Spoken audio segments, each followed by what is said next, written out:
Olá a todas e todos, esse é mais um episódio do novo programa do Esquerda Diário, o programa Esquerda em Debate. Eu sou Diana Assunção, dirigente do Movimento Revolucionário de Trabalhadores, que é a organização que impulsiona o nosso Esquerda Diário. E nesse último mês a gente lançou uma nova sessão de debates chamado Esquerda em Debate. Na realidade, a gente está abrindo o Esquerda Diário para os debates da esquerda, da intelectualidade e de todos os setores que querem enfrentar e combater a reacionária extrema-direita, que hoje governa o país, mas sem sucumbir à conciliação de classes.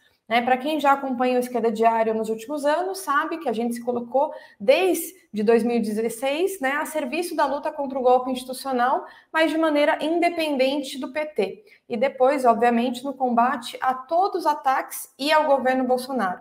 E para enfrentar o Bolsonaro, a extrema-direita, os militares, de forma consequente, a gente se coloca agora também à disposição de todos que rechaçam a diluição do PSOL com Geraldo Alckmin e Marina Silva para debater como defender a maioria da população, os trabalhadores e o povo pobre, quais devem ser as perspectivas da esquerda. Então, a gente está publicando uma série de artigos, polêmicas, entrevistas, não somente de autoria do MRT, mas de todos os ativistas, intelectuais e organizações que já estão se posicionando sobre isso e vocês podem acompanhar diretamente no site. E também como parte dessa iniciativa, que também é impulsionada pelo suplemento teórico Ideias de Esquerda, a gente tem esse programa de entrevistas. Em meio a esse momento tão turbulento da esquerda no Brasil, a gente vai falar de crises, polêmicas e quais são os caminhos e alternativas. Sempre com convidados que vão expor o seu ponto de vista em debate também com a visão editorial aqui do Esquerda Diário. A gente acha que essa é uma forma de contribuir para construir um caminho de independência de classe diante dessa crise. Bom, antes de começar, eu queria mais uma vez chamar todo mundo a contribuir financeiramente com o Esquerda Diário. A contribuição é muito importante para a gente manter iniciativas como essa. Vocês podem contribuir pelo Pix, campanhaed@gmail.com. E bom, hoje a gente está aqui com o nosso convidado, professor Vladimir Safatli, professor de filosofia da USP. Bem-vindo, Vladimir. Agradeço também por ter aceitado o convite aqui para o nosso programa. Bem-vindo, bem-vindo. Muito obrigado pelo convite. Para mim é sempre um prazer poder discutir com vocês. Muito bom. Então, para começar aqui o nosso bate-papo, antes da gente entrar mais a fundo no próprio debate da situação concreta da esquerda no Brasil, eu queria perguntar, em primeiro lugar, como que você está vendo o cenário internacional. Eu acho que a gente pode definir que, nesse momento, se faz mais concreta a definição do Lenin sobre uma época de crises, guerras e revoluções. Então, queria que você abordasse agora no começo quais elementos da situação internacional você destacaria, que perspectivas podem estar colocadas para os trabalhadores e para a população pobre nesse momento. Então, acho que é uma bela questão, haveria várias maneiras de responder. Eu tentaria fazer a seguinte consideração. É quase um pouco lugar comum a insistência no caráter mais ou menos terminal e sombrio da época na qual nós estaríamos vivendo atualmente.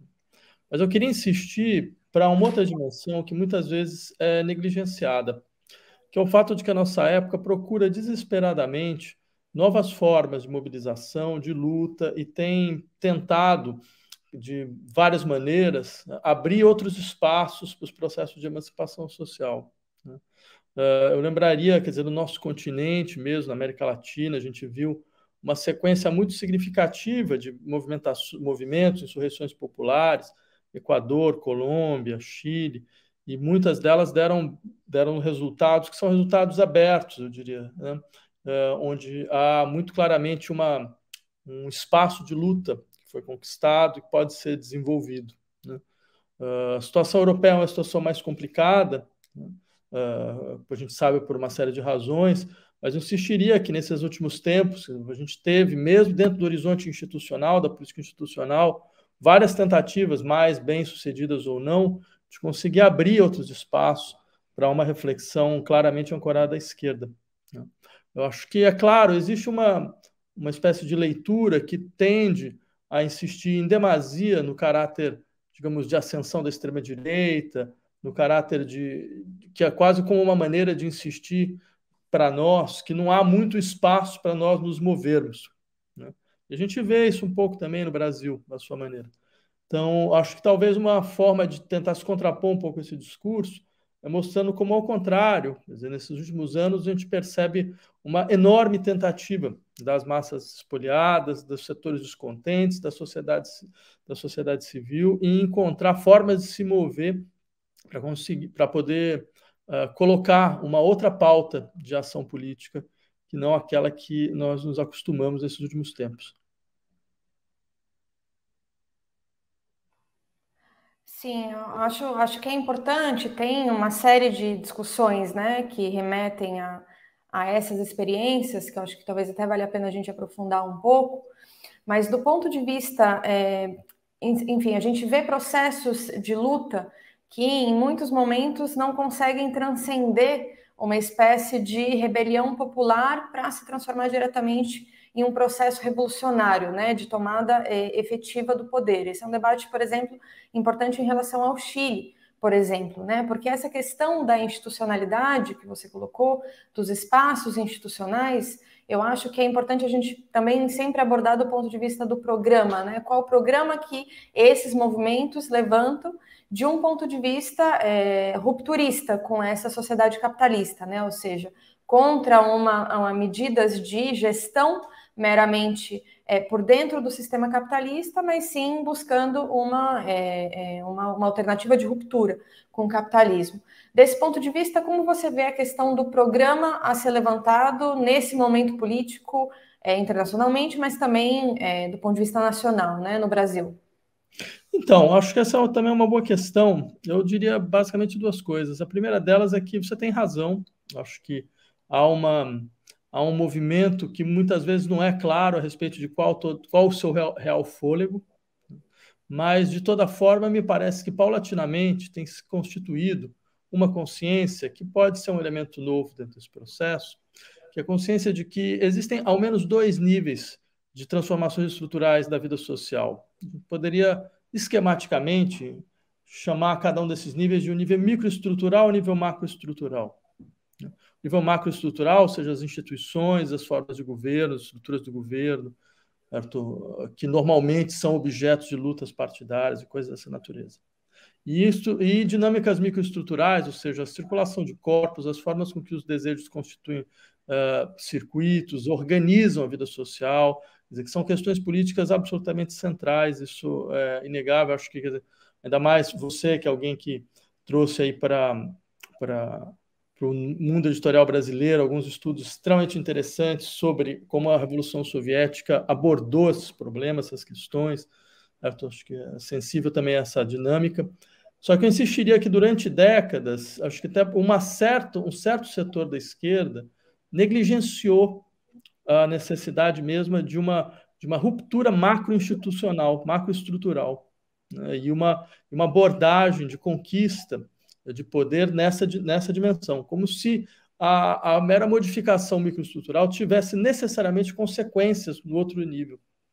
Só que, da mesma maneira como você pode criar rupturas macroinstitucionais que não produzem modificações microestruturais, o outro processo também é verdadeiro. Você pode também modificar microestrutura sem que a macroestrutura ela seja efetivamente tocada, né? Então, acho que está sendo, eu espero, é uma leitura possível, mas cada vez mais claro que são dois processos que devem caminhar de maneira muito bem articulada, né? Você levantou sobre a questão chilena, me parece que por mais que existam dificuldades, tensões, ambiguidades, ambivalências dentro desse processo, isso é inegável, né? Eu insistiria que há ao menos um ganho bastante interessante, que é a sedimentação dessa consciência, né?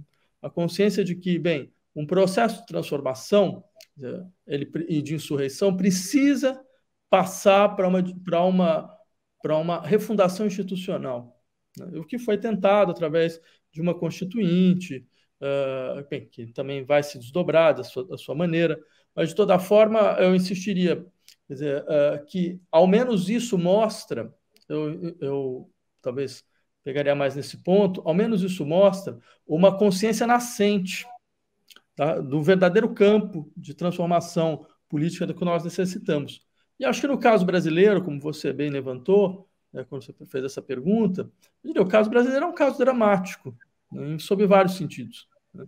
Eu acho que é um caso dramático, é um caso de retração muito forte do horizonte mesmo de transformação dos setores hegemônicos da esquerda, que fazem com que, bem, o que nós podemos esperar do ponto de vista mesmo de uma abertura de campo nos próximos anos é algo incerto, bastante inseguro, né?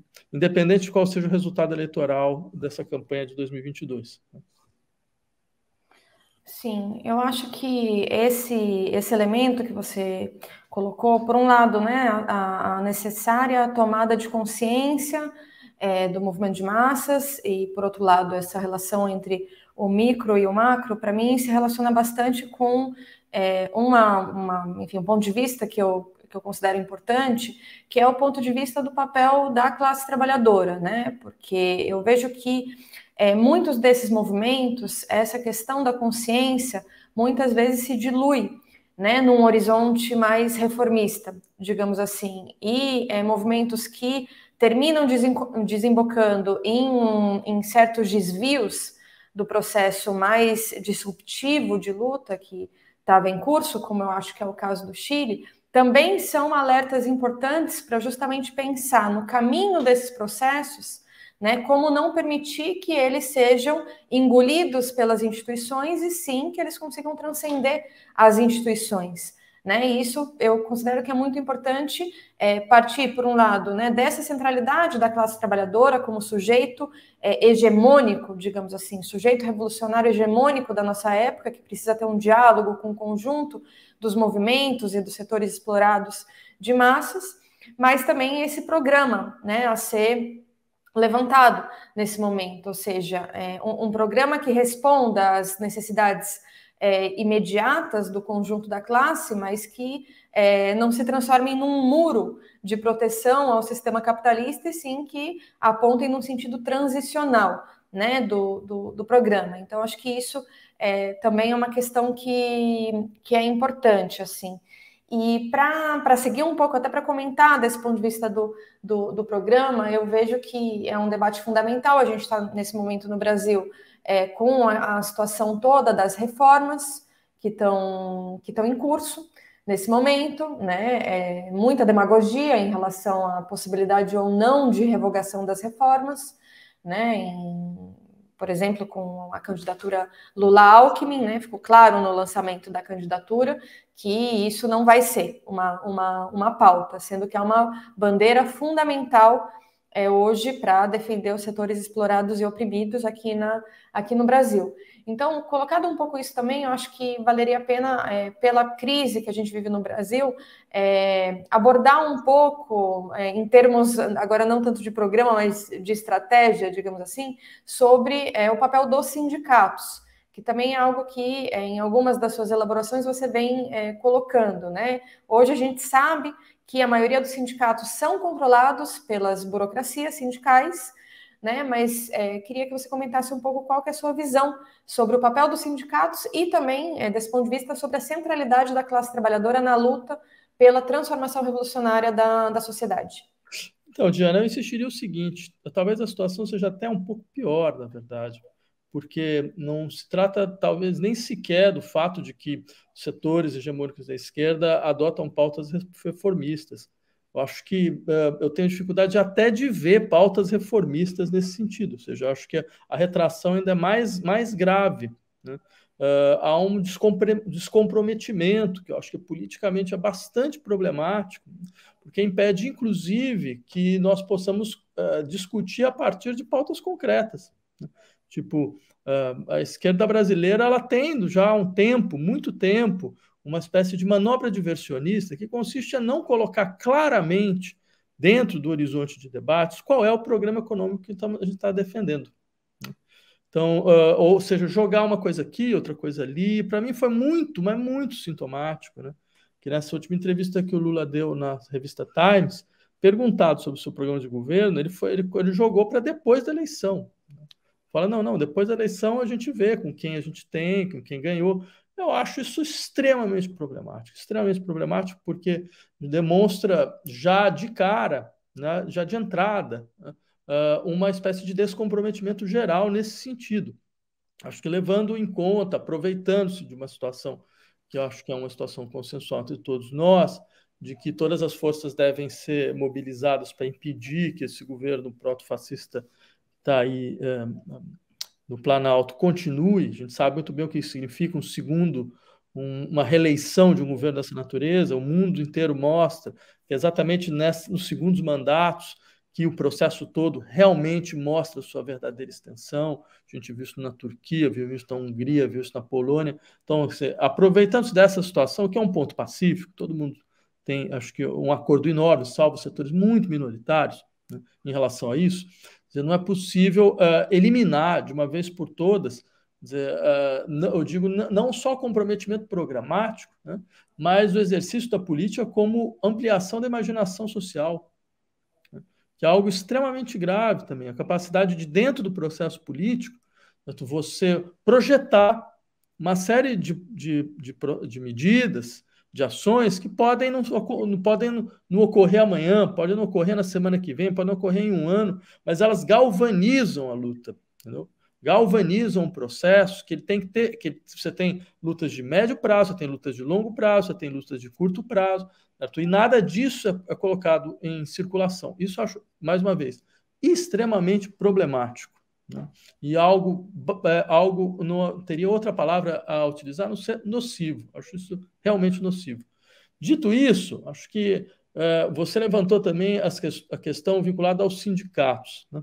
Eu acho que nesse momento, quer dizer, por mais, quer dizer, que nós conhecemos o fato de que a força sindical ela decaiu em vários setores da sociedade brasileira, certo? Você tem bem, críticas dos sindicatos vem desde os anos 70, ou seja, seu caráter muitas vezes ambíguo. Não é à toa que o setor do sindicalismo nacional, que trouxe uma certa noção de negociação, né, e a sua maneira, acho que acabou compondo com o que há de mais estável dentro da política brasileira, ou seja, um tipo de negociação, eu diria, infinita, enfim, né? E tendo em vista conquistas que se demonstraram muito mais frágeis do que foram vendidas há 10 anos atrás, né? O argumento que se utilizava era, não, nós vamos fazer esse processo gradual, porque esse processo gradual é seguro, porque com isso você vai desmontando tensões dentro do jogo das forças sociais, você garante um reformismo fraco, porém seguro. Ele, de fato, se demonstrou fraco e nada seguro, absolutamente instável. Tanto que nós estamos nessa situação atual. A gente está discutindo, né, a ausência de um comprometimento claro para suspender um conjunto de reformas, certo, que nos colocaram muito aquém de qual era a situação na época, antes da esquerda tomar o poder no Brasil. Então, quer dizer, veja como o processo regrediu, né? Então, eu insistiria, acho que todos os atores deveriam pensar nisso com clareza, né? E mesmo pautas reformistas tradicionais do mundo sindical simplesmente desapareceram do debate. Eu poderia colocar uma só. Por exemplo, o Brasil é um país onde você tem 44 horas de trabalho semanal.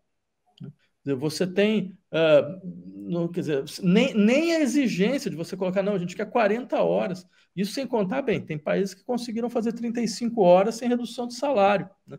Quer dizer, nem isso aparece. Então, acho que é uma questão a ser pensada. Sim, inclusive esse tema do programa em relação à jornada de trabalho, na Argentina, por exemplo, é uma das principais pautas que a esquerda revolucionária levanta nesse momento, né?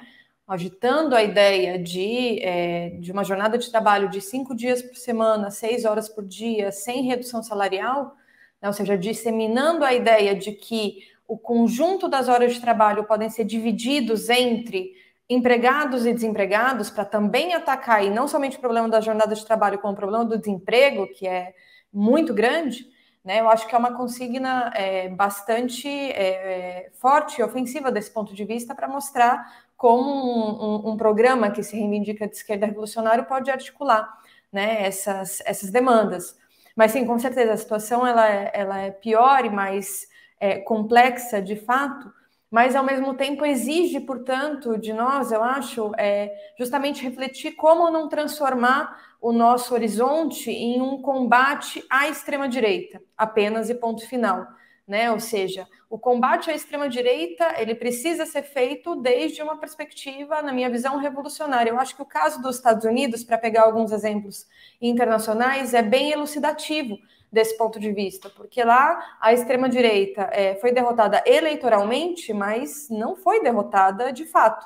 Segue existindo o trumpismo, segue se alastrando pelo mundo e nesse momento está se fortalecendo de novo, inclusive com novos ataques que estão acontecendo, como é o caso do direito ao aborto, né, nos Estados Unidos, que tiveram, inclusive, algumas manifestações nos últimos dias lá. Então, acho que isso também é importante, porque justamente o desafio que eu acho que está colocado é pensar como que esse enfrentamento à extrema-direita no Brasil pode ser feito sem uma política de conciliação de classes diretamente, mas sem também sucumbir a projetos um tanto genéricos, digamos assim, que terminam se adaptando, né? Acho que tem bastante a ver com o caso do PSOL, que era o que eu já queria entrar um pouco, porque no meio do governo Bolsonaro você escreveu um artigo polêmico com o PT especificamente, né, que, enfim, é onde você colocava, tinha o título, né, como a esquerda brasileira morreu.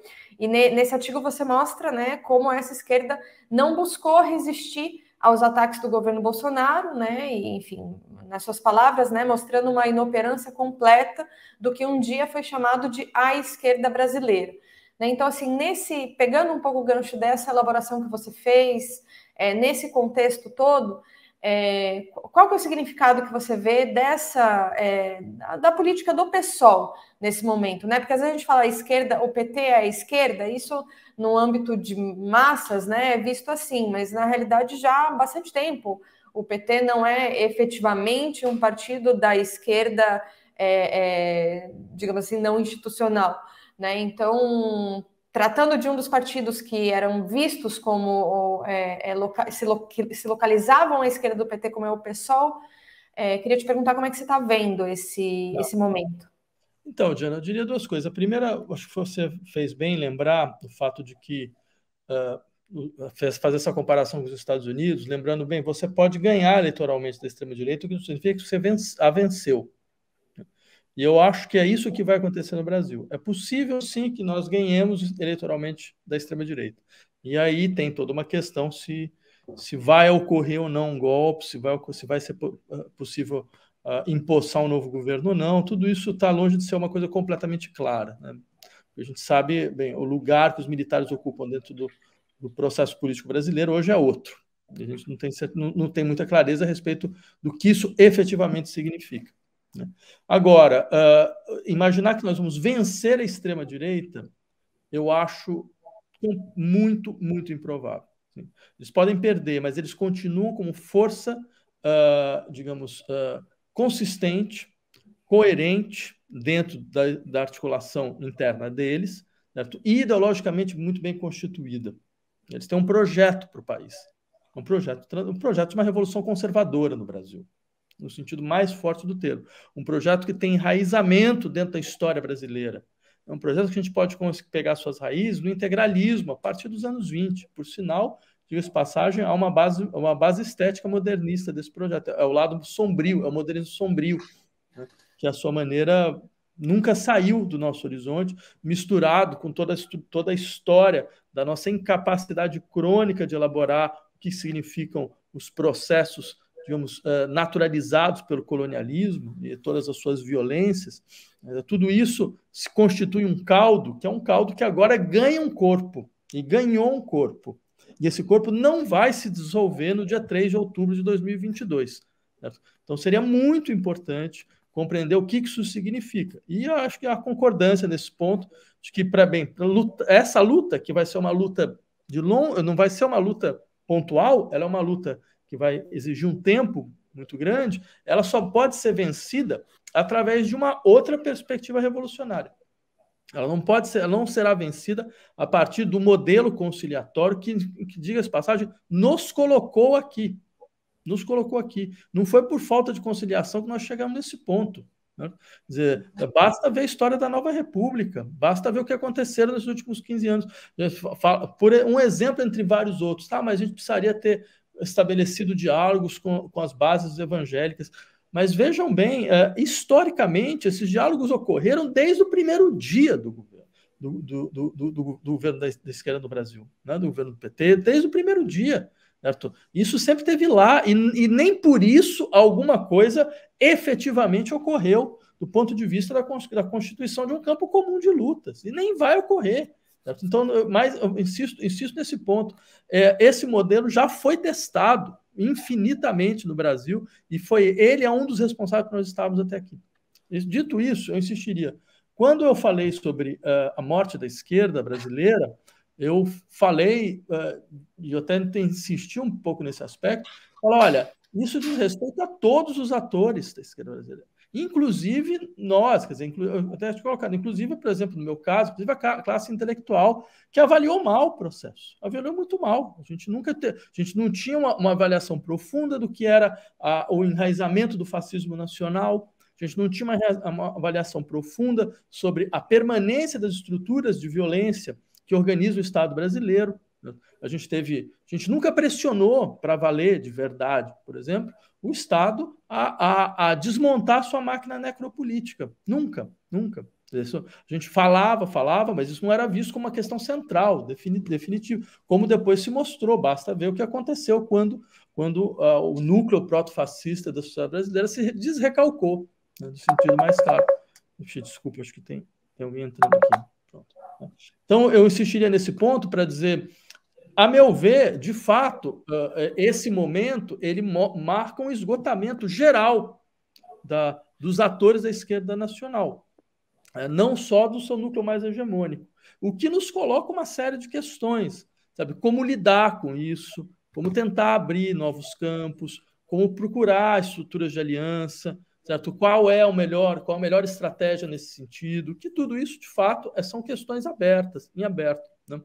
Mas eu insisto nisso porque eu acho que tudo foi um sistema meio global. Você tem o núcleo que se organiza como núcleo de gestão do Estado, da esquerda, que vem da esquerda e se organiza como um grande núcleo de gestão do Estado, dentro de um modelo que funciona através da Nova República. Você tem os setores que são minoritários, que procuram, cada uma à sua maneira, estabelecer outras pautas e não conseguem, e vão perdendo aderência, vão perdendo força, certo? Ou vão se limitando a certos horizontes. Você tem outros partidos que vão tentando se consolidar como alternativas e também não conseguem, né? Então, quer dizer, você tem um quadro geral, diria. Eu acho que uma honestidade intelectual nos obrigaria a trabalhar com esse quadro geral do esgotamento da esquerda nacional, né?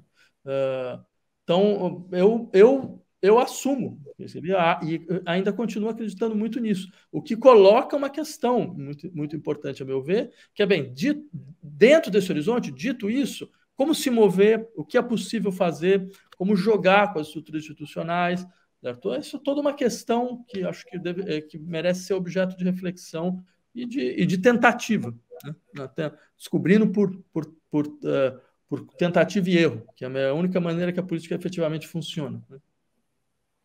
Sim, isso que você colocou sobre, enfim, as conciliações que foram parte do processo que nos trouxe até aqui, eu acho que é um elemento que é bem importante, assim, porque, de fato, o golpe institucional não foi um ataque meramente ao PT, foi um ataque ao conjunto da classe trabalhadora, mas que teve os seus atores políticos fortalecidos pelo próprio PT, né? Ou seja, no governo. Tanto porque estava aplicando um plano de ajustes ainda não tão robusto quanto o mercado financeiro gostaria, mas porque fortaleceu, como você colocou, a bancada evangélica, o agronegócio, as forças armadas, o poder judiciário, que se transforma quase num partido político, né, no Brasil, o partido judiciário que começa a ter um papel de árbitro da política nacional, né, isso é muito importante. Eu acho que faz essa reflexão que você coloca de como pensar hoje frente a esse cenário, eu acho que diz respeito também a pensar esse processo, né? Porque se essa experiência dos governos do PT, que ofereceram muita conciliação e sempre discursos de governabilidade, né? Ou seja, uma coisa é a campanha eleitoral, uma coisa é falar como oposição, outra coisa é a política real. E a política real tem que ser, né? Como dizem esses setores, tem que ser, enfim, seguir as regras do jogo tal como estão colocadas, assim. Então, colocando isso e pegando um pouco esse elemento que você colocou mais autocrítico, em geral, da esquerda, enfim, eu acho que, por um lado, é importante, em primeiro lugar, ver o papel do PT no governo, porque, enfim, além de ter feito isso, né, essa conciliação também impediu a mobilização dos trabalhadores com seu papel nos grandes sindicatos, nas centrais sindicais, mas também a gente viu também vários setores da esquerda com leituras e políticas bastante controversas, tanto em relação a junho, né, a jornada de junho de 2013, quanto em relação ao golpe institucional. Né? Eu acho que essas duas coisas se combinam um pouco. E aí eu queria perguntar um pouco para você sobre isso, porque você também elaborou bastante sobre a jornada de junho, foram muitos debates que aconteceram, tem toda uma posição da intelectualidade petista de demonizar junho. Queria ver um pouco como você vê essa discussão. Uhum. Então, Diana, primeiro eu insistiria no seguinte aspecto. De fato, acho que há coisas a serem pensadas sobre como o que ocorre no Brasil e o que efetivamente significa política real na situação brasileira. Porque, para mim, política real significa, veja, nós tomamos golpes das pessoas com as quais nós governamos. Isso, para mim, que é o elemento real da política brasileira. O golpe que aconteceu em 2016, você vê o Ministério Temer, o primeiro Ministério Temer, todas as pessoas do Ministério fizeram parte, em algum momento, dos ministérios Lula e Dilma. Percebe? Então, isso deveria nos levar a pensar, né, a respeito do que efetivamente ocorreu e por que as coisas efetivamente ocorreram. Eu não consigo lembrar algo dessa natureza, né, em outra situação da história brasileira. Então, isso para mim é a política real. A política real é o modelo de realpolitik que nos foi vendido foi um fracasso. Fracassou fragorosamente e redondamente. Inclusive, a gente está vindo para uma eleição, já que a gente não tem outra alternativa, a não ser a candidatura Lula, porque a esquerda também tem que pensar nisso. O que aconteceu? A gente não conseguiu criar nenhuma alternativa. A gente está indo para uma eleição onde uma vitória já vai ser mais ou menos uma derrota, porque tudo que era o horizonte de transformação defendida pela esquerda durante décadas não tá presente, em larga medida. Não está presente. Você vai ter modificações pontuais, algumas coisas importantes, principalmente no que diz respeito a populações, o que se imagina, populações mais vulneráveis, certo? Que de fato estão na linha de frente da violência do Estado, certo? Mas as questões que constituem a consciência da esquerda do que significa, por que essas populações são vulneráveis, né? Quer dizer, o que as vulnerabiliza, como o nosso sistema de produção necessita disso e precisa ser modificado na sua posse, na sua gestão, coisas assim, tudo isso desaparece. Né? Então, dito isso, eu acho que, inclusive, um dos sintomas disso foi que você levantou é o fato de que 2013 é visto como um espantalho por alguns setores, eu diria hegemônicos também da esquerda nacional. Né? Então, é o velho discurso de que o de 2013 é o começo do fascismo brasileiro. Né? Eu acho isso analiticamente impensável, inaceitável. Acho que isso mostra um tipo de inanidade intelectual que não faz jus, né? Não faz jus a todo o esforço que durante décadas foi feito para que a gente conseguisse consolidar dentro do país um pensamento sobre o que significa as necessidades da transformação desse país. Né? Ou seja, o fato de que de 2013 você tem vertentes conservadoras que saem de lá. Bem, eu não sei quem está impressionado com isso. Isso faz parte da história dos processos insurrecionais. Os processos insurrecionais, eles têm uma ambivalência mesmo. Bem, basta ler os 8 do Brumário do Marx. Né? Quer dizer, a questão do Marx é muito parecida. Inclusive, uma outra jornada de junho, diga-se de passagem. Né?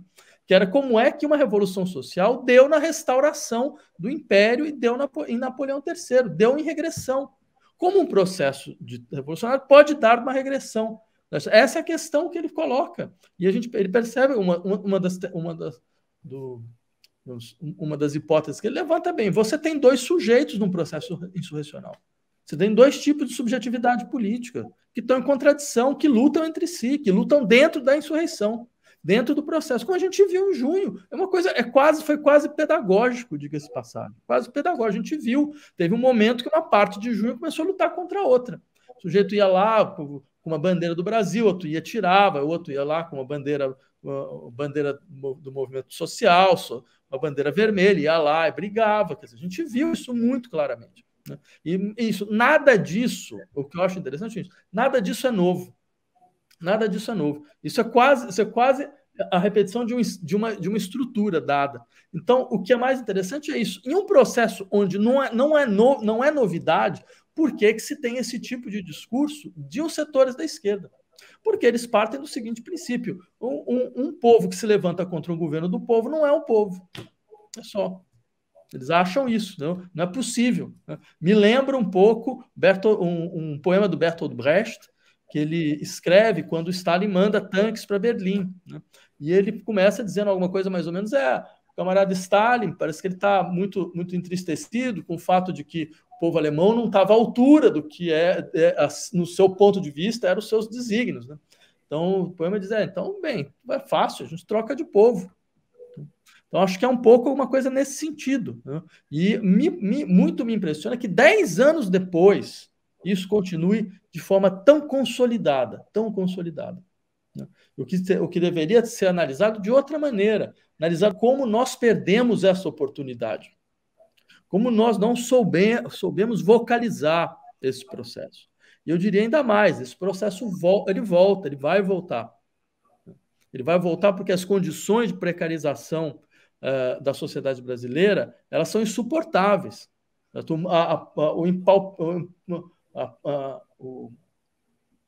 pauperização da sociedade brasileira está a olhos vistos, e qualquer pessoa que anda pelo centro das grandes cidades, a gente vê de maneira extremamente clara. Inclusive, agora você tem setores da classe média baixa que não conseguem nem mais pagar aluguel e começam a viver na rua.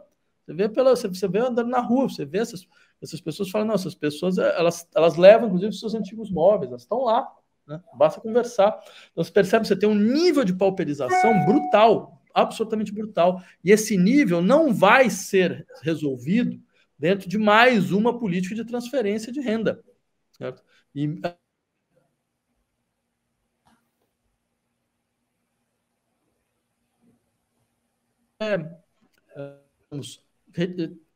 criar uma certa conciliação com certos setores do empresariado nacional dentro de um horizonte onde o país estava mais ou menos deflagrado do que agora. Só que agora, essas classes empresariais, essas classes dirigentes, elas têm ao seu lado uma extrema-direita brutalizada, um neoliberalismo absolutamente violento, mas forte, inclusive popular. Porque quem depois de matar quase 1 milhão de pessoas no país, né, na pandemia, ainda consegue 30% de aprovação, isso sem começar o processo eleitoral, né, porque ele deve ainda crescer mais. Quem consegue isso é porque tem uma base popular atrás. Não existe 30% de classe média alta no Brasil. Isso é povo. Entendeu? Então, ou seja, agora eu quero ver como é que a gente vai fazer conciliação nessa situação.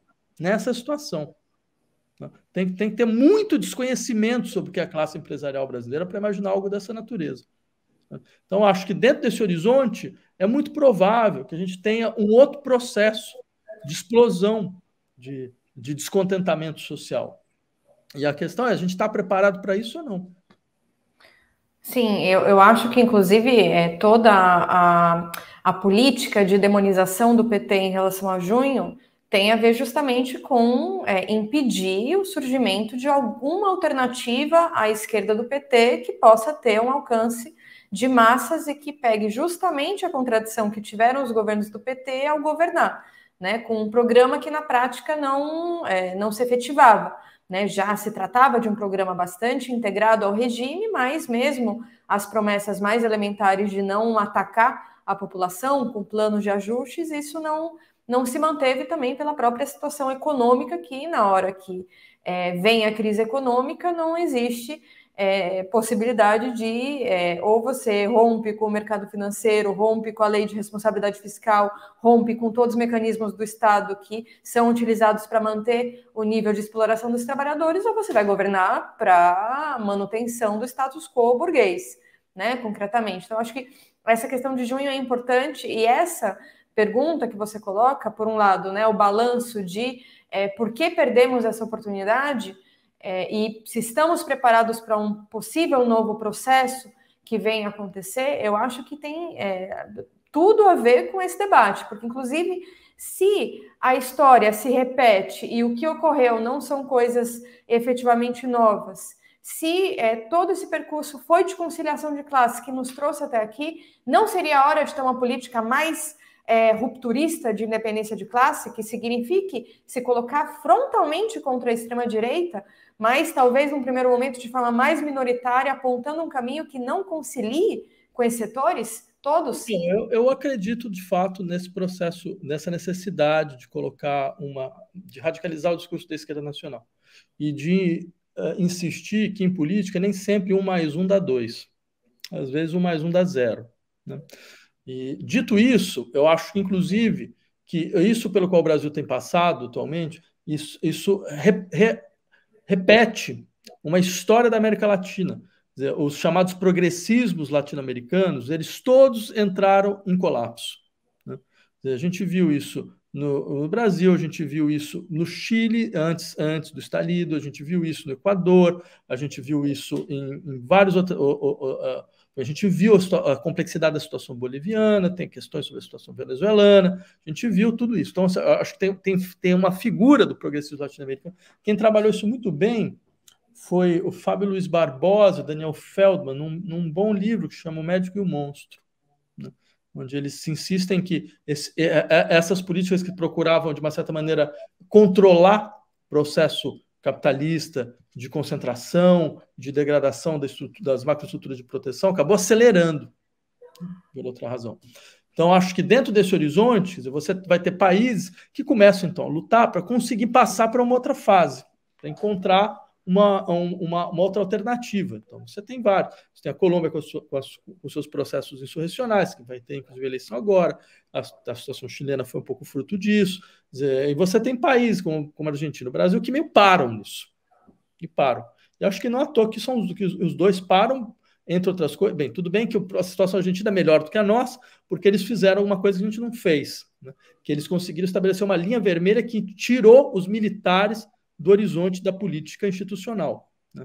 Foi a efetiva política de justiça de transição que civilizou um pouco o campo político, que a gente não fez, que deixou a gente muito mais vulnerável. Né? Então, eu diria, mas os dois têm uma figura de um certo populismo que está travancando a história política desses países. Né? E, no caso do Brasil, de forma ainda mais dramática, entre outras coisas por causa disso, porque a gente tem uma situação muito mais porosa do que a situação argentina. Né? Então, dito isso, eu acho que sim, é necessário processos múltiplos de radicalização da esquerda. Como isso deve ser feito, né? Quais são as estratégias a serem feitas? Mais uma vez, isso eu acho que é um campo aberto de debate, de discussão. Né?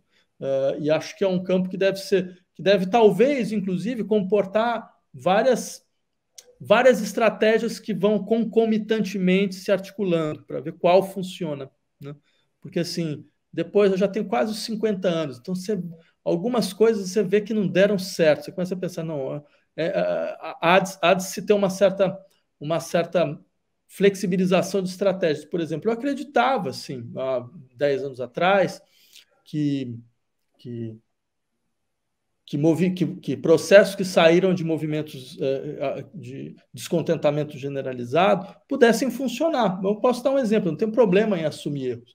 Eu acreditava que alguma coisa como Podemos poderia funcionar, que algo como Syriza poderia funcionar, e o resultado é deplorável, é simplesmente deplorável. Né? Então, isso ficou claro, alguma coisa deu muito errado. Né? É uma esquerda que capitulou, mas capitulou de uma maneira terrível, terrível, absolutamente terrível.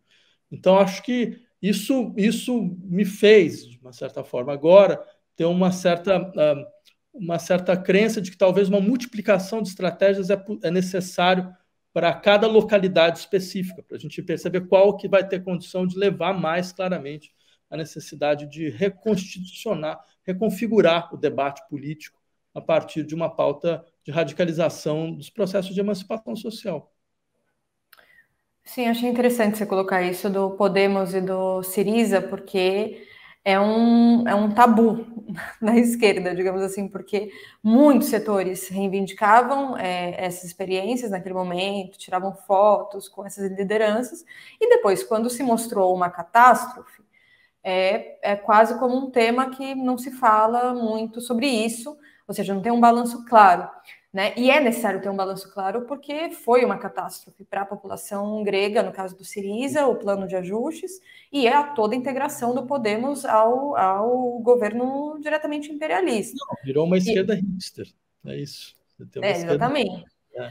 E nesse sentido, eu acho que daí se tira muitas lições também, justamente para poder pensar isso, porque esses partidos, esses engendros com pouca delimitação estratégica, na realidade, em vários sentidos também funcionando como partidos amplos, que dentro deles contém uma série de estratégias, como se uma soma de várias estratégias pudesse levar a uma saída de esquerda, eu acho que também aponta um elemento dessa debilidade, de que não se trata de ser um dogmático, sectário ou autoproclamatório, digamos assim, como se um setor somente fosse responder a todos os problemas. Mas se trata da busca efetiva pela estratégia que realmente pode responder, né? Mas até o final a todos esses problemas estão colocados. Essa questão do progressismo, né, dos governos progressistas, etc., a gente vê eles atuando como governos de contenção do movimento de massas, diluição, né, dos trabalhadores, né, em cidadãos, digamos assim, não tem mais a classe trabalhadora como efetivamente um sujeito revolucionário, e atuando sempre como uma espécie de mal menor, né, como o Gramsci colocava, né, de mal menor em mal menor, você também vai construindo o caminho para o mal maior. Isso tem bastante a ver com o que aconteceu no Brasil aqui, né? Todos os anos de governabilidade do governo do PT, em seguida, golpe institucional, Temer, reformas, Bolsonaro, né? E os militares, né? Com muito peso no governo. Então, eu acho isso importante para ver a própria situação do PSOL agora, né? Porque o PSOL é isso, um partido amplo, com várias estratégias, que termina dessa maneira. Né? Qual que é a sua visão um pouco sobre essa situação concreta agora do PSOL? Por que o PSOL termina apoiando uma chapa com o Alckmin, né? Que, se para falar sobre a política repressiva do Estado, o Alckmin é um grande representante da política repressiva do Estado, a gente viu, a gente apanhou do Alckmin em São Paulo, junto com os professores, junto com os estudantes que ocupavam, né, as escolas. E se diluindo também agora o PSOL em uma federação com a Rede Sustentabilidade da Marina Silva, né, que é um partido burguês financiado pelo Itaú, enfim, essa é a situação concreta. Então, eu queria também que você comentasse um pouco sobre isso, ligando com esse elemento de balanço mais da esquerda neorreformista, né, digamos assim, internacional. Tá. Veja, sobre a questão da rede, eu não fui convencido da necessidade, né? Eu, inclusive, falei em alguns momentos que achava, mesmo assim, só para ficar mesmo do ponto de vista eleitoral, era um partido eleitoralmente que agregava muito, muito pouco, né? E de toda forma, como você bem levantou, tem questões estruturais bastante complicadas, né? Vínculos orgânicos com setores empresariais, que nós criticamos, uma política econômica guiada por um liberal, né, que é o Eduardo Janete da Fonseca. Então, eu tenho questões também em relação a isso, né? Sobre a questão do problema Lula, né, eu acho que eu falaria da seguinte forma: acho que existe um problema estrutural da esquerda, como eu falei, que não conseguiu criar uma alternativa, simplesmente, né? E acho que, bem, faltando 4, 5 meses de eleição, não se cria mais alternativas, né? Então, aí o que fazer se limita muito, o campo se limita muito, né? Agora, eu insistiria, em nenhum momento foi colocado essa questão a ser pensada, né? Que por que a gente não conseguiu criar uma alternativa em 4 anos? Né? Porque a gente não conseguiu estabelecer um campo de alternativas em 4 anos que pudesse ter uma relevância dentro do processo eleitoral, já que se trata de um partido, né? E sou daqueles que, bem, desde que eu entrei nunca saí, né, mas sempre insisti num ponto que era, veja, o partido ele não pode deixar de pensar os seus limites, né, as suas estratégias que funcionam, que não funcionam, né, não pode deixar de fazer isso de uma maneira aberta, de uma maneira mesmo que consiga integrar, inclusive, todos os setores que ele compõe, a classe intelectual, que é bastante significativa, e que, no final das contas, o partido não esquece. Por exemplo, no interior do PSOL, você tem simplesmente talvez a pessoa que seja mais qualificada no país para pensar questões de trabalho, que é o Ricardo Antunes, né? Ele nunca foi chamado para escrever um programa para o partido, né? Eu acho que é uma questão a se pensar, né? Por exemplo, né? Então, você tem alguém que tem que é uma referência internacional em discussões ecossocialistas, sobre ecologia socialista, que é o Michel Levy, né? Que poderia dar uma contribuição enorme dentro de um debate que precisa ser consolidado no Brasil, porque o debate ecológico brasileiro ele tem um nível lastimável, miserável, é uma coisa da ordem do inacreditável. O país que é uma das maiores preocupações ecológicas do mundo, né, que é que conheceu nos últimos 2 anos duas catástrofes ecológicas, quer dizer, Brumadinho e o vazamento de óleo nas praias do Nordeste, certo? Catástrofes terríveis, brutais, certo? Que tem colocado em xeque o resto do que sobra dos espaços da floresta amazônica através de uma política de ocupação de terra, que é uma política colonial de ocupação de terra, que é simplesmente a recuperação de uma dinâmica colonialista da pior espécie, né? Não ter um debate consistente sobre ecologia socialista, sobre novos modelos de produção dentro de uma reflexão ecológica, é uma expressão de que, de fato, tem uma coisa muito errada com a esquerda brasileira, né? Então, dito tudo isso, eu espero que exista uma consciência cada vez mais clara de que há um déficit fundamental, não só de discussão ideal, mas há um déficit fundamental de reflexão sobre a nossa posição, qual posição a gente deve ocupar nesse momento.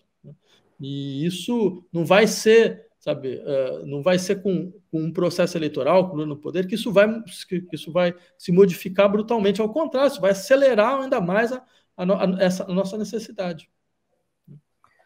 Sim, eu acho que essa situação do PSOL nesse momento é claramente um salto de qualidade, de giro à direita do partido, mas que não caiu do céu, né, digamos assim. Ou seja, o PSOL já vinha da construção de um programa bastante adaptado ao próprio PT, e com políticas também de aproximação com setores burgueses, né? Isso vai corroendo, né, a independência de classe do partido. Eu já tinha colocado para você diretamente a nossa posição como MRT em relação a essa situação do PSOL, que é que a gente considera que, na realidade, o mais correto nesse momento a todos os setores que rechaçam essa política, essa situação, seria diretamente romper com o partido para tentar construir um polo de independência de classes, né? Inclusive, numa entrevista sua, você tinha abordado um pouco essa questão da necessidade de conseguir aglutinar, agrupar setores,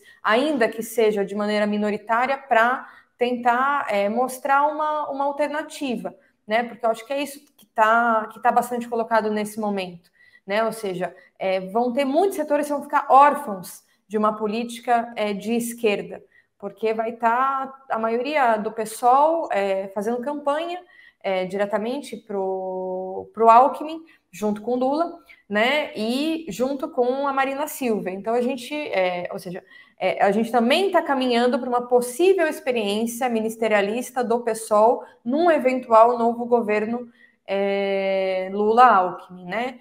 Como que fica a esquerda, né? Inclusive, a gente tem que pensar o pós 2022 também, né? As situações que vão estar colocadas, as possibilidades que tem, essa manutenção da extrema-direita se perder de fato as eleições, mas se manter como força social.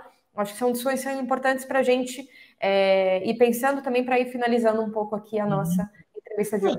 Eu acho essa uma questão importante. Eu diria mais ou menos o seguinte, eu talvez insistiria mais de novo em um ponto. Eu acho todas as estratégias importantes e válidas nesse momento. Acho, por exemplo, até coisas... Eu lembraria, por exemplo, o Partido Democrata norte-americano, né, que é aquela coisa medonha que todos nós conhecemos, né? Teve alguém que ficou, que era o Bernie Sanders, né? E conseguiu, mesmo não tenha conseguido emplacar uma candidatura, mas conseguiu colocar certas questões que me pareceram importantes durante um determinado ano. Diga-se de passagem, o programa de governo do Bernie Sanders estava mais à esquerda do que todos os programas de governo que a gente tinha pensado na esquerda brasileira, né? Dos partidos tradicionais da esquerda brasileira. Então, acho isso mostra, me parece, alguma coisa, né? Que nessas situações, o processo que seria o processo mais adequado, né, era a constituição de um grande partido de massa que conseguisse, de uma certa maneira, veicular os interesses da classe operária, da classe trabalhadora, né? Quer dizer, é um processo que, por exemplo, como nós não conseguimos mais enxergar isso em uma dinâmica de curto prazo, então alguns, inclusive, que eu diria são grandes pensadores da esquerda, chegaram mesmo a falar que a gente entrava numa era do fim da política. Era o tópico do Mário Tronti, por exemplo. Tinha vindo lá do operaísmo e tal, exatamente falando, olha, mas a gente não tem mais um grande partido, então não tem mais como agir, conseguir consolidar a partir de um acúmulo de lutas, de processos, uma dinâmica de transformação estrutural revolucionária. Eu não acredito, eu não sou desses, eu não penso nisso, né? Não é a minha visão. Eu acho que o fato de não conseguir consolidar uma grande estrutura partidária não significa que o campo da política ele desapareceu. Agora, um fato é sério, ele se complexifica em demasia, né? E eu diria com clareza, eu acho que todos nós entramos dentro de um processo de testar modelos, né?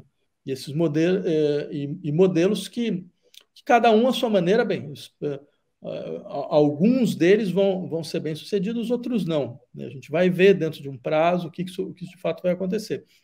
Agora, eu insistiria que esse é um caso ainda mais dramático no Brasil, porque, por exemplo, você estava falando sobre o Chile. Existe um elemento dentro do processo chileno que é interessante, é que as estruturas partidárias e de governo são menores do que o processo. O processo ele se organiza, inclusive, para além dessas estruturas. Você tem movimentos sociais que se organizam, muito claramente, né? Então, por exemplo, movimentos que se radicalizam. Sei lá, seu movimento indigenista que se radicaliza e obriga as estruturas tradicionais a terem uma posição a esse respeito. Então, elas são atravessadas por... O Brasil tem uma característica que é terrível, que é um Brasil, na verdade, é um país hiperinstitucionalizado. Inclusive, os movimentos sociais mais fortes que foram constituídos nesses últimos anos se institucionalizaram de uma maneira muito forte dentro do jogo político, né? Então, eles não ficam fora, eles entram para dentro do jogo político partidário, o que cria uma situação totalmente única, é o mínimo que se possa dizer, e muito mais complicada, eu acho. Sim, ainda que essa questão do Chile, né, sim, muitos movimentos que se organizavam para além das instituições, mas no fim das contas quem mantém a hegemonia são as instituições, porque mesmo com a Convenção Constituinte, todas as instituições seguiram acontecendo e tem que ser explicado por que os presos políticos da rebelião de 2019 seguem presos, mesmo no governo Boric. Então, é um ponto aí que eu acho que também se liga a essa reflexão que você colocou sobre Estados Unidos, né? Porque, na realidade, o Partido Democrata é o partido imperialista mais antigo do mundo, né? E um setor da esquerda, né, tentou se organizar dentro do Partido Democrata, o DSA especificamente, né, não estou nem falando especificamente do Bernie Sanders, mas o Bernie Sanders, na realidade, ele não somente retirou sua candidatura para apoiar o Joe Biden, né, com toda a política internacional que a gente já viu fazerem, né, o Biden e a Kamala Harris atacando países do Oriente Médio, mas também eu lembraria de um elemento que também na época foi bem discutido, que era a própria posição em relação à Venezuela, né, que era bastante complicada também. Então, acho que são experiências que, digo, o que eu insistiria do ponto de vista para a gente seguir debatendo é justamente tentar, para pensar a melhor alternativa frente a toda essa situação, tentar resgatar essas experiências políticas para não cometer os mesmos erros do passado, até um pouco em consonância com isso que você colocou sobre Podemos e Syriza, porque na época o Esquerda Diário foi um setor que buscou tentar demonstrar como que essa política do Syriza e do Podemos, obviamente dialogando com todos os trabalhadores que viam nesses partidos uma alternativa, mas tentar demonstrar que esse programa, ao longo do tempo, ele era não é real a promessa de governos de esquerda dentro do capitalismo que não entrem nas regras do jogo se não for se apoiando numa força hegemônica da classe trabalhadora em aliança com todos os movimentos. Né? Ou seja, é muito difícil uma política disruptiva, ou seja, impossível diretamente, utópica, por essa via, né, parlamentar, pelas instituições e etc. Ou seja, é necessário utilizar esses espaços de parlamentares e tudo mais, mas para potencializar uma política revolucionária. Acho que isso que assim, para comentar essa sua última resposta, que eu acho que obviamente dá muita discussão. O livro que a gente repassou para você, o Estratégia Socialista e Arte Militar, ele busca trabalhar uma série de conceitos teóricos e posicionamentos de vários intelectuais internacionalmente para tentar resgatar, por um lado, a importância da estratégia na discussão política e da centralidade e hegemonia da classe trabalhadora, inclusive para lidar com todos os novos fenômenos de movimentos que buscam diluir, né, a classe trabalhadora como sujeito social, assim. Não, Diana, então, finalizando essa discussão agora, porque acho que ela vai continuar depois ainda muito, eu só insistiria em 2 pontos. O primeiro deles de fato, mas a gente tem um problema estrutural que como não há um modelo imanente de organização da classe trabalhadora, então a constituição dessa hegemonia ela se torna cada vez mais dramática nesses últimos tempos. Então, o que nos coloca uma série de questões sobre como ela pode ser construída. De fato, existem limitações dentro dos processos partidários, isso é absolutamente evidente. Embora, por exemplo, eu fui lembrado da questão do Bernie Sanders, não por achar que isso seja uma belíssima saída, mas por lembrar, bem, dentro de um processo mais brutalizado, que é o processo da política norte-americana, institucional e partidária, você teve uma dinâmica que galvanizou a possibilidade de em um outro momento, se abrir outra coisa. Quer dizer, de fato, o fracasso é interessante. O fracasso mostra o quê? Porque não foi só o fracasso dele, foi o fracasso dele e do Corbyn também, né? Que tinha mais ou menos a mesma lógica. Pegar 2 partidos completamente miseravelmente vinculados à gestão mais brutalizada do que é o imperialismo global, né, o Partido Trabalhista Britânico e o Partido Democrata, já ter conseguido, num dado momento, bem, o caso do Corbyn ainda foi mais longe, porque ele conseguiu criar uma hegemonia do partido. E depois, é claro, foi totalmente dizimado, limado, né, mostrando que nem essa franja reformista era possível mais dentro desse horizonte. Mas eu acho assim, para além de um horizonte deceptivo, fica uma coisa interessante, quer dizer, mostra primeiro que há um campo de crescimento enorme, né, muito grande, né, por um lado, e por outro lado mostra, entre outras coisas, isso, quer dizer, que depois que você consolidou, quer dizer, depois que você consolidou essa maioria, né, é possível criar alguma outra coisa. Né? Acho aí talvez seria uma coisa para se acompanhar para ver o que vai acontecer daqui para frente. Né? Mas, mais uma vez, tudo isso são projeções sobre o futuro. Né? O que levando em conta o que aconteceu, quer dizer, minha segurança em relação a isso é limitada. Sim. Não, essa discussão de como construir a hegemonia da classe trabalhadora e a situação complicada que está, eu acho que, enfim, é um fato, mas justamente se trata de pensar as experiências também internacionais que apontam um pouco nesse sentido, assim, né? A própria, enfim, eu citei anteriormente o programa, né, em relação à redução da jornada que você tinha mencionado na Argentina, né, que é levado adiante pela Frente de Esquerda e dos Trabalhadores Unidade, que é justamente uma frente político-eleitoral que busca ter uma atuação política, né, especialmente o PTS, atuando com Nicolás Del Canho, Miriam Bregman, Alejandro Vilca e vários parlamentares que atuam como parte das mobilizações dos trabalhadores para tentar justamente buscar essa hegemonia e pensar nesse sentido também as experiências que estão acontecendo nesse momento. Acho que todo o processo agora nos Estados Unidos, né, dessa geração U, né, de union de sindicatos, é muito interessante, porque é uma nova geração jovem, trabalhadora, precária, e que vê nos sindicatos uma necessidade de organização, de auto-organização, que eu acho que ajuda a pensar, né, que alternativas vão estar colocadas para essa geração que não seja, mais uma vez, um mal menor que, no fim das contas, termina mantendo essa sociedade que a gente vê tanta miséria, tanta exploração, enfim, que é parte, obviamente, das nossas denúncias cotidianas. Mas, enfim, Vladimir, acho que a gente vai ficando por aqui. Eu achei que foi muito boa a nossa conversa hoje. Muitos debates seguem, porque toda essa crise da esquerda está acontecendo nesse momento, né? E as próprias iniciativas que cada setor vai ter é muito importante a gente seguir dialogando, a gente, enfim, está construindo, nesse momento, o Polo Socialista Revolucionário com outras organizações, levando, né, essa defesa dessa política de independência de classes para mostrar a necessidade de enfrentar a extrema-direita, enfim, pensando mais estrategicamente, de um ponto de vista que não termine fortalecendo a própria direita nesse momento no país. Então, queria agradecer muito você ter participado e ver se você quer fazer alguma consideração final. Não, eu que agradeço a possibilidade de interlocução, diálogo, espaço. Para mim é um grande prazer poder debater com vocês. Muito bom. Então é isso, gente. Ficamos por aqui hoje. Muito obrigada a todos e todas que assistiram ao nosso episódio de hoje. Até mais. Até mais.